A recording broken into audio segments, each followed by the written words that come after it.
Welcome to the American Family Association's weekly cable program. The AFA is a national organization devoted to strengthening the American family, the very foundation of our civilization. Tonight's topic is how school choice affects students and taxpayers. And our host is Frank Russo. Good evening and welcome, everyone. New York spends more on education than any other state in the nation, but only comes out in the middle, or about 25th of all 50 states, based on national tests. Well, look at Washington, D.C., which spends more than any state, and yet winds up every year below all 50 states in test results. Numerous studies show that more money does not mean better education. Can we improve education in New York without increasing costs? How would school choice affect the cost and quality of education? Our guests tonight are Bill Andrews from Brooklyn, who serves on the board of United New Yorkers for Choice in Education, and Dennis Duffy, a former member of the Lynbrook School Board. Welcome to both of you. Thank you, Frank. Thank you, Frank. And joining in the questioning will be Donna Van Norden. Thank you, Frank. I have a question for both of you, and maybe, Bill, you can start us off with your answer. If money is not the key ingredient needed to improve educational quality in New York, what do you think is the single most important element that we need to have in our schools' improvement? That's a very good question. I would say, if you want to pin me down to the single most important ingredient, I would say it's a real commitment to want to solve the problem. I think today, like Frank said, New York State spends more money than any other state in the union. We know that doesn't solve the problem. From my experience working throughout the school system in New York City, what I see is so much waste and a lack of commitment, both on parents and the administration, that if we continue on this road we're on, we're never going to solve this problem. Certainly money is not the solution. Dennis? Well, in one word, I think the answer is competition. We know that competition produces better products and services and lower prices whenever competition can be applied. In fact, we have federal laws that forbid corporations from merging if the government officials assess that after the merger there'll be insufficient competition left in the marketplace served by those corporations. The question really should be is, why don't we apply competition in the schools when we know it works whenever you can apply it? We have very few areas left in America where we permit monopolies. Typically these are called natural monopolies, such as police and fire services, or the delivery part of utilities such as gas and electric. Note that even today it's only the delivery part, the pipes and the wires. There is competition for the products themselves. And really, that's it in a nutshell. If we had competition and it improves products and services in all other areas, why wouldn't it work in education? There's also a belief that if educational vouchers were available for parents to choose different forms of education for their children at different places privately, what's your feeling on the vouchers? Well, as Mr. Duffy said, that would certainly, if we had vouchers, really put us in the American way, which is to create competition. There's no question about it. But again, as I said in my opening statement, the lack of commitment on the part of our legislators and our educational leaders to really solve this problem, it shows that they don't really want to solve the problem, because they would go to vouchers, they would have school choice, real choice. But for some reason in education, they don't want it. I don't know. I mean, I've heard all kinds of terms banded around. Racism, educational neglect. Why is it? Why don't we have in America and in New York State vouchers when we know they work? The studies show they work. Why do the politicians, both Republican, Democrats, etc., why don't they allow this to take place? Have they sold out completely to the unions? I mean, when you look in New York City and you see kids that are suffering because they're not being educated properly. When we all know on this platform that education is the key, why are so many kids falling through the cracks? Right now, I'm really torn because I have a stepchild that's in Rikers Island, right as we sit on this platform, and one of the main reasons he's there is because the educational system was so terrible in New York City that I can remember talking with his mother when he was in the 4th and 5th grade. He was afraid to go to school. By the time he got in middle school, he had no skills. He wasn't going to school. By the time he was in high school, the gang influence was so strong and so forth. There was either you join the gang, the Latin Kings, or you're going to be brutalized. And he got connected with the wrong crowd. And I seen so many kids on that road. It's terrible. It's really a terrible problem. But it also brings up the subject. You said that your stepchild, who's in Rikers Island, was basically just pushed through the system. He didn't have the skills, yet he was allowed to graduate to the high school, then graduate. Yeah, absolutely. And I was a strong proponent of to knock out that promotional. They would just pass kids on promotional passing. I'm happy to say the present mayor was able to stop that, and you've seen educational gains. But again, that's like throwing BB gun at the problem. I mean, we can solve this problem. I mean, this is the greatest country in the world, and we can't educate our young. It's ridiculous. And we're talking about, we're approaching $20 billion. I mean, what are we doing here? Dennis, do you have an opinion on vouchers? Well, before we said that the most important thing we could do to change the existing system was competition. The question before that really is what's the most important thing in the education of a child? And that is in interested parents who are willing to support the educational system. The schools admittedly have a problem when kids come to school unprepared, late, and are not respectful of of the learning environment itself. The value of educational vouchers is it empowers the parents. Parents can then choose to send their child to a different school, one that will meet their child's needs. In the example that was mentioned here of the child in Rikers Island, very unfortunately, perhaps the parents could have sent that child to another school that would not have passed him along, where the Latin Kings did not control the school, but the teachers controlled the school. So that's the problem that we have today, is that even parents that want to take control of their children's education can't. Remember, we would back up a little bit. We as a society say we all gain when a child is properly educated. Therefore, we tax everyone to support the child's education. The problem comes when we say, and that money only goes to these public schools, which in many cases don't work. In some cases they do work, but in too many cases they're not working. The educational voucher would give the parents the right to direct that money to the educational institution of their choice, much like we do with the GI Bill. And then it would probably cause parents to be even more interested, because we all tend to support decisions that we make ourselves. But right now, most parents, because of finances, are forced to send their kids to whatever government school exists in their area, because the cost of education is so high.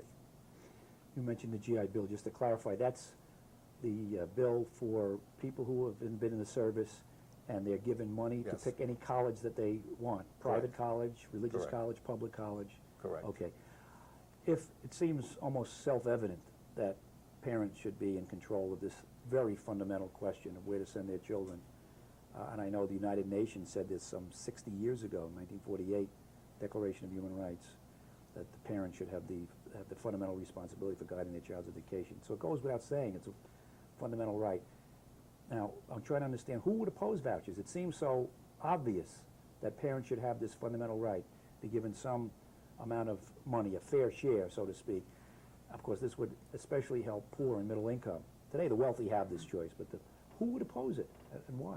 Yeah, well, Frank, it's obvious the people that are benefiting from the present system. And when you look and examine, who are those people benefiting? What I call the educational hustlers that really, I mean, and I'm using strong language here, and I recognize that, pimp our children. Because when you go in, and I've been all over this country, and look, not only in New York, in all these large urban areas, in Chicago, and so what do you find? Programs. Where it's so crucial in the classroom where teaching and learning is supposed to take place, they're getting the least amount of money. I know I've said on other these programs, the last time I looked at a study when my children were in the system, out of the $12,000, I believe, that was being spent supposedly to educate a child, and that was in one of the better businesses, only $2,000 was actually going into the classroom where they classified as teaching and learning. What's happening to that other 10? And I think when you examine it, you see why our budget, our educational budget keeps escalating and why we're getting such a little return for our dollar. Dennis, who do you think the opponents of parental choice in education are? Why would they oppose it? Before answering that question, Frank, I'd like to just touch one more time on the colleges and universities in the United States. Viewed worldwide, the United States primary education system is perhaps the worst, but certainly not anywhere near the top tier of those throughout the world, certainly the developed world. Yet, the American university system is generally considered the top large system in the world. There may be small pockets of excellence someplace else that are hard to beat. People from all over the world, government officials, heads of state, fight to have their kids sent to be educated in the United States. There's much more, and it's not just the GI Bill, but all our college aid, the Stafford loans, and all the forms of college aid today don't look at what the particular school is. The public colleges still have an advantage, and they Extra get money, direct tax money, so they can charge lower tuition rates. But if you want to go someplace else and you can get into that school in America, you can borrow the money if you think that school is better and going to permit you to have, let's say, a more successful life, and you can pay it back later. So there's absolutely no question that enabling families, the consumers, if you will, to make decisions improves the product, and that's recognized throughout the world. Who would oppose vouchers? Change is difficult. We have a system that was built up in the 19th century, the early part of the 19th century, and then expanded, and there are many people who feel that the public schools are what made America great. Nobody can really prove that, but it sounds good, and people would like to believe that because we like that little red schoolhouse on the corner. For anybody, changing is difficult. Just try to change your own behavior one little bit, and it's very difficult. When you're concerned that you may lose financially, you may lose your job, you may have to change your behavior substantially on a day-to-day basis because of competition, you're going to fight to maintain your monopoly. Monopolies always, and that's the problem. Those public school educators and teacher unions and it's an effective monopoly, and no monopoly throughout the world has ever given up easily. As we're at the midpoint of our show, believe it or not, you're watching the American Family Association Presents. Would you just stay with us for a minute for a public service announcement?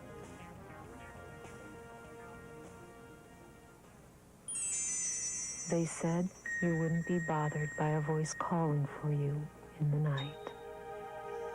There would be no trail of cereal through the house. No spills or stray toys. The clock ticks. All is calm. And you realize there is still a voice. Abortion changes everything.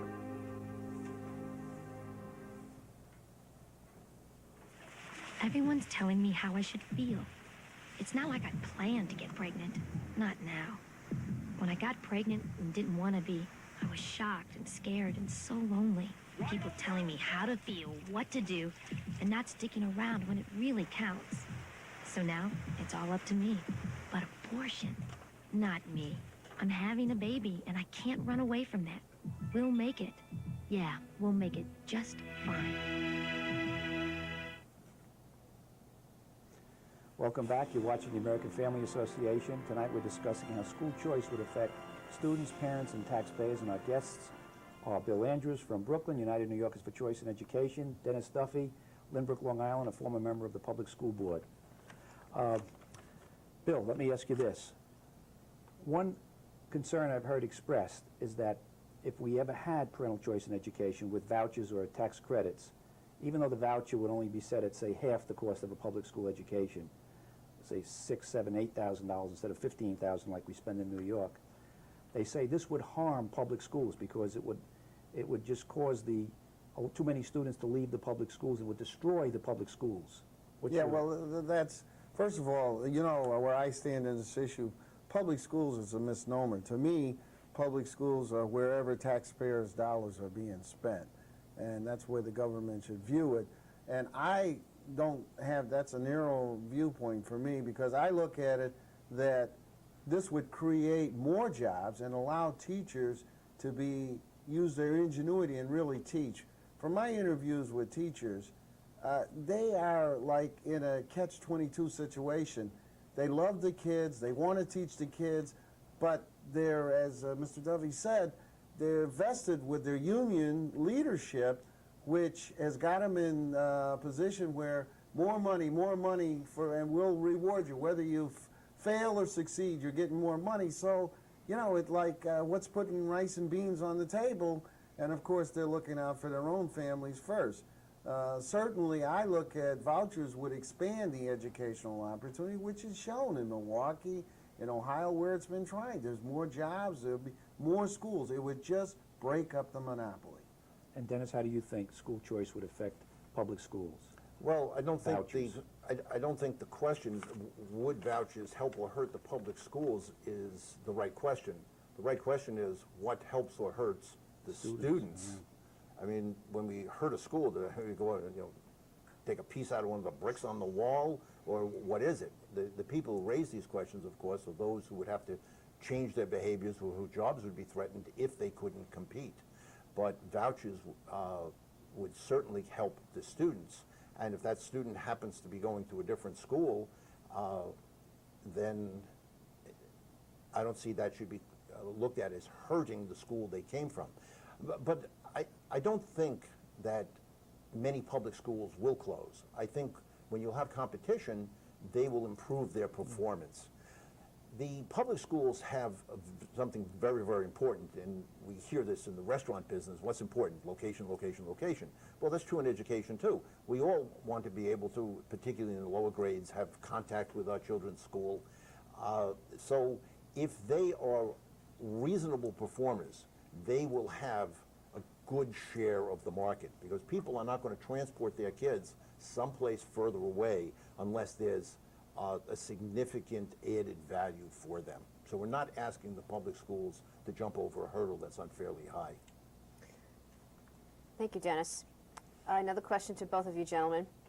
What about the argument that vouchers would leave the most difficult students in the public schools, with those with discipline problems, special needs? Is that a valid argument? Yeah, that argument, as far as I'm concerned, is flawed, because especially if we're talking about the early grades, parents want their children to succeed, and most children want to succeed. And what happens is we're losing our children at such early grades. I mean, I have a simple formula I call S plus M equals L. Safety plus money plus materials equal learning. And what I found is that if a school like Frank was alluding to has a poor safety record, and the kids feel their sneakers are going to be taken or whatever, they don't want to go to that school. But if there was another school, could be within the same neighborhood or in another district where the kids feel safe and they're going to learn, guess what? Parents will do everything possible to get their kid in that school. Change addresses, do everything. So the fact that kids would be left in a school, the public school would be left with bad kids or whatever, no. That percentage is small. The problem is nobody's really doing anything to address that problem. What they do is, as I said, they just pass them along till they get too big, and then they have in New York City what they call alternative schools. And in alternative schools, then we lump all the bad kids, quote, bad kids in there. Then what you find in these alternative schools, there's a lot of kids that shouldn't be in there, quote, special ed. And so, you see, they don't want to really solve the problem. They just throw money at it. They don't want to really solve the problem. Unfortunately, our politicians and our educators, they're all in the same bed. This problem could be solved, and it could be solved with a lot less money. Thank you. Dennis, let me ask you about the politicians that Bill Well, just brought up. I'd like to add to what was just said here, because I've been a special education advocate for 15 years. So this is a subject that is very, very important to me. And I would not want to see a system that didn't meet the needs of all the children, including those discipline problems and the children with special needs. But I think the history of American private education belies the statement that nobody wants to help these children. There are many private schools over the last 100 years that have focused on trying to help kids with special needs. In fact, my high school alma mater in Brooklyn, which has a 150-year-long history of educational excellence to protect, many years ago started taking in some special education students, and has just announced that starting next year, they will take in 40 students whose home life is so bad that they have had to been removed from those home settings. And the school is going to admit them to their classes and provide residence for these students. That is a tremendous challenge for any school to take on. I think that there are a lot of people in private education who want to help kids across the board. Of course, sometimes, perhaps most times, special ed students, for example, will need services such as therapy and counseling that have to be paid for. Under current federal law, the public schools are already paying, if they're following the law, paying and providing and paying for those services. So I believe that the cost of those services to the voucher amount so that the new school can continue to provide those type of services. Let me just pursue this political question, which just didn't get answered yet. In the city, the main concern is, I think, educational quality, failing schools, such a high percentage. In the suburbs, it's out-of-control property taxes. The Republicans, at least in the suburbs, seem to be concerned about this property tax situation. In the city, the Democrats have the impression of being concerned about the poor. And yet, the Democrats are totally leaving the poor minorities in the city. They're leaving them unattended to in these failing public schools, unwilling to give them the help they need, which would still save the taxpayers money. It won't even cost money. It'll save the taxpayers money by giving them a voucher at $6,000, $7,000 instead of spending $14,000. These kids will be able to go into private schools. The Catholic schools I know in the city have a 99% graduation rate as opposed to a 60% graduation rate in the public schools. 90% going to college. Many minority parents sending their kids there, but at a great, great struggle to come up with $4,000 tuitions. Why do these Democratic politicians forget about the poor people who elect them? These poor people are voting for the Democrats, and yet the Democratic politicians are just caving in to the teacher unions. How do they get reelected? Bill? Well, it's, unfortunately, what we have is this vicious cycle that's going around where we have basically uneducated parents having children that still don't get educated, so the politicians on the side, they're not really worried about these people because, unfortunately, these people are not voting, and when you talk to these legislators, they'll tell you, look, I got to go by who's going to vote for me, and they know the teachers' unions, even though most of the teachers don't live in New York City, but their influence is so strong that the legislators fear them more than the educational Half of them don't even consumers. send their kids to the public schools. It's more than half. It's like less than this. Last time it was 80-20, something like that. 80% of the kids that are children of the teachers are in another system instead of the. It's really sad. It's sad, Frank. And Dennis, why are the Republican politicians? Vouchers would save the property tax payers in Nassau, Suffolk, all the suburbs of New York State billions, according to a study done for the New York State Senate. Why are the Republican politicians falling down on the job? Are they also afraid of the teacher unions, or what's the explanation? Yes, I think it's obviously the same answer. Because it's a matter of organization. The teacher union representative can go to any legislator and say, we have so many members, our members vote 98% of the time, their spouses vote, their children vote, their cousins, their sisters, their husbands, their cousins vote, and they vote as a block. So it's not only the number of votes, but it's also the cohesiveness of that particular vote. The solution to this, obviously, is to have more of poor people vote, but that again becomes a problem. How do you convince these folks that their vote educated? counts? They have to know what the politicians are doing. How do you convince them that their vote will count? So it's a tough situation. I think we got time for another question. Last question, Bill first, and then Dennis, the same question. In your view, why have we stayed with this monopoly style of government-run education? If it's so flawed, why are we still there in 2005? Well, it's a sad answer, and I'll make it quick. I think that there's benefits for having large masses of people uneducated. They produce an industry for welfare, prisons. There's a lot of economic benefit here. I'm shocked. I'm shocked too. Dennis, do you have any quick comments on that? I don't know if I would go as far as to feel that there's actually a conspiracy to do this, but I think we touched on this a little before. It's very difficult to change anything, even the smallest thing in our lives. This is a big thing that is staunchly defended by people that have the money to contribute to politicians and are highly organized. That's why we haven't changed. Wow. We have a 1 minute left. Bill, I'm going to let you 30 seconds if you could, and then Right.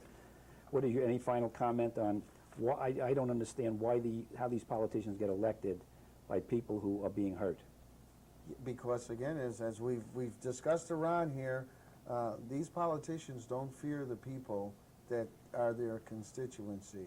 They fear the leadership of the unions, and I'm not just saying the teachers' unions. I'm talking about custodial. I'm talking about all the people that benefit. They fear them more than helping our children. Thank you, Bill, very much. We're at the end of the program. I want to thank you all for watching. Please be with us next week.